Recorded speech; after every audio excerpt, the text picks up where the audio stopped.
The call has finally come. Over the past weeks and months, all your hard work, the networking, research, the many interviews have led to this moment. You've received a job offer, but your job search is not over. You now have a narrow time frame in which to negotiate. A time frame that begins now with this phone call and ends when you make a decision. But don't be tempted to accept the offer over the phone, because now is the time to negotiate.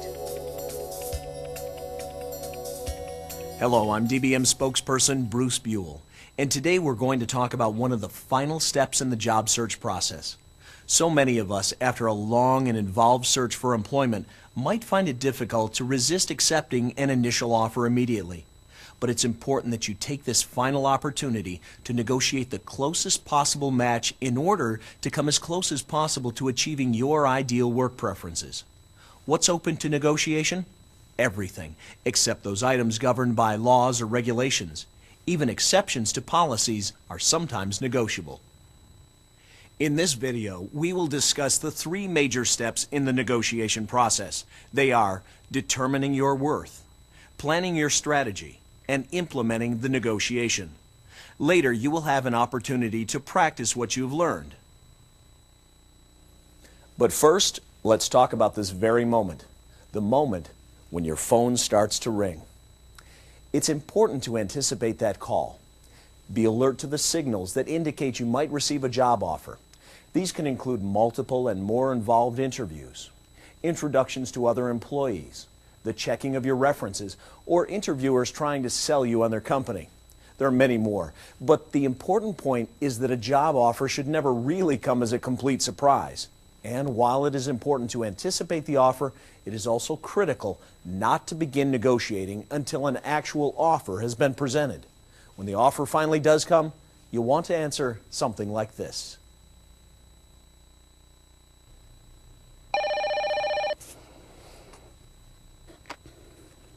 Hello? Brenda, hi. This is Roger Thompson from AWS Pharmaceuticals. I'm glad I caught you in. Roger, how nice to hear from you so soon. Thank you, Brenda. Listen, I just returned from our hiring committee meeting, and I've got some good news for you. How'd you like to join us as our new Vice President of Finance? It's an exciting moment, but don't accept this offer outright. Instead, fall back on your rehearsed response. It should be gracious, enthusiastic, but open-ended. Brenda has prepared well. Let's see how she responds. How'd you like to join us as our new Vice President of Finance? Roger, what a wonderful opportunity. I really feel that this position and the skills and experience that I bring to it are an excellent match. I'm very interested. But as I'm sure you understand, this is a big decision for me. I'd like some time to discuss it with my family, and now that you've extended an offer, I'd like to meet in person to discuss the particulars. Certainly. Are you free sometime this afternoon? I'd like to get this resolved as soon as possible. Well, I can understand your urgency, Roger, but I have another appointment this afternoon. Would tomorrow or Thursday work for you? I suppose another day won't really hurt. Are you free tomorrow at 2? That would be wonderful. Great. See you then. Thank you, Roger. Bye-bye. Goodbye. Brenda was well prepared for this conversation. What she's accomplished is to buy herself additional time to review her strategy. For maximum negotiating power, she needs to leverage her worth to the organization. Her ability to negotiate will determine more than her level of compensation. It will also impact her ability to get results for the company, define her role and responsibilities, and ensure her job satisfaction as defined by her ideal work preferences.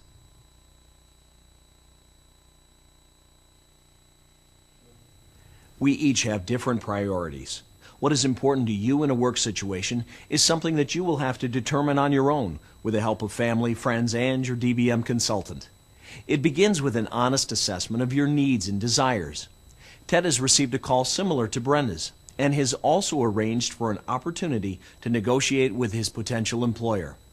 If Ted accepts a position as a product manager with this successful software development company, he will need to relocate his family. The intricacies of his negotiation will center on this unavoidable fact. Ted is working late into the night as he prepares for a trip to meet with his hiring manager, a trip that could either be the first of his new career or just another step in his continuing search for the ideal position. Preparation is your most powerful negotiating tool. You may intrinsically know that you will provide value to a potential employer, but it's essential that you be able to articulate that value in an organized fashion. Let's start by comparing your objectives to those of your potential employer. Your objective in your negotiation should be to reinforce the contribution you can make to the organization and to ensure that your ideal work preferences are satisfied to the greatest extent possible. Your employer, on the other hand, is looking for someone who will solve business challenges, impact the bottom line, make immediate and substantial contributions, and provide a good return on investment. The objective of the negotiation is to reach an agreement where both parties feel that most of their needs and wants are satisfied, creating a win-win solution where both sides feel that the agreement is fair. As noted earlier, almost anything is open to negotiation. You can obtain an extensive list from your DBM consultant and program materials. Regardless of the issue, the basic tenets of negotiation are the same. I'm an investment, not an expense. I have identified the added value I can bring to the organization. If I expect more, I'll get more. I will never have more negotiating power than when the offer is on the table. Now is the time to ask. If I don't ask, I won't have a chance to get more. Mentioning compensation too early will weaken my position. I've got to present issues all at once, but in order of importance. I've got to be patient. I've got to be patient.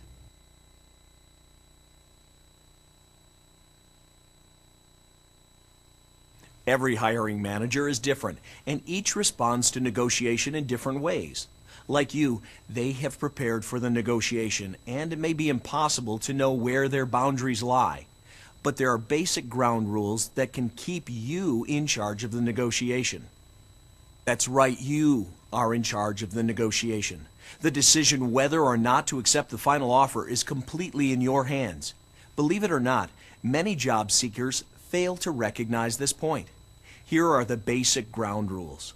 First, know your priorities and decide where your areas of flexibility will be. When discrepancies between your priorities and the company's offer arise, ask questions rather than making demands. The position you take on any given issue in the negotiation must be communicated in terms of its value to the company rather than in terms of your own personal needs. Don't take a negative response personally. Remember that you don't have to accept an offer on the spot. Give yourself at least 24 hours to compare the final offer against your list of priorities. Conduct additional research if necessary, or discuss the offer with your family. Don't accept an offer until you are comfortable that you have sufficiently narrowed the gap between it and your ideal work preferences. And if you can't get there, be prepared to walk away. During the negotiation, you are continuing to sell yourself and your value to the organization just as you've done since your initial interview. However, you are now using your value or worth as a strong bargaining tool. To demonstrate the importance of strategy and to illustrate the necessity of good preparation, let's take a look at a detailed example. If Ted is to accept a new position as product manager, he will need to relocate. He knows from his previous interviews with his prospective employer that they need him to begin as soon as possible. This means finding a new home for his family and selling their current home. It will also mean significant out-of-pocket expenses for Ted, including the cost of travel, moving, temporary housing, a down payment for the new home, and a very real possibility that it may take weeks or months to sell his current home. Ted needs to negotiate for some type of relocation allowance, and this can come in many forms. To begin with, Ted must think about the issues that will be involved in relocation and list them in the order of importance or impact they will have on his ability to accept an offer. His list might look like this: out-of-pocket expenses, strain on family during the relocation process, difficulty selling his current home, difficulty locating a new home, concern about coming up with a down payment, and the length of time the transition process might last. Along with this list, Ted must develop a corresponding list of negotiating points. This list might look like this: a signing bonus to help lessen the financial burden of relocation, a travel allowance to enable him to begin work immediately at the new location but return home on the weekends throughout the transition process, the possible purchase of his current home by his new employer, allowing him to use the equity as a down payment for a new home, or the possible financing by his new employer of a new home, allowing him time to sell his current home for the best price, and on an independent schedule. Ted is almost ready to negotiate, but there's one final step. He must develop a rationale for each negotiation point, addressing the issue from the company's perspective rather than his own. Ted knows that Mary, his hiring manager, needs him to start immediately if he accepts the position. Ted's rationale is that some kind of assistance, whether outright or indirect on behalf of the company, will eliminate distractions and enable him to add immediate value in his new position. Ted will use this same process to prepare to negotiate each of his key requirements.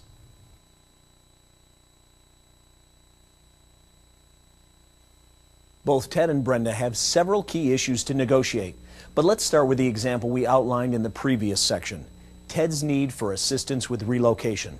How will Ted's preparation pay off, and what will be the final outcome of this negotiation? It's impossible to know beforehand. The important thing is that Ted is prepared. He knows his own boundaries, he's prioritized the issues, and he's developed a rationale. Let's see what happens. The first of next month isn't too far away. We'll have to find a new house and, of course, sell our home. I've already checked with a realtor, and we've been told that the market is fairly slow right now. My question is, what can CNS do to get me on the job as quickly as possible? Well, Ted, you're asking at a bad time. We've recently discontinued covering relocation expenses for new hires. I'd have to get clearance from the executive committee. Is that something you would be willing to pursue? As you said, this particular project is crucial and is going to require my focus from the start. That's true. I'm willing to look into it. Thanks, I appreciate that. Perhaps the committee would also consider covering extended living expenses for temporary housing while we wait for a closing. There's no way to budget for that, Ted. As you've said, it could be weeks or months before you're able to sell your home.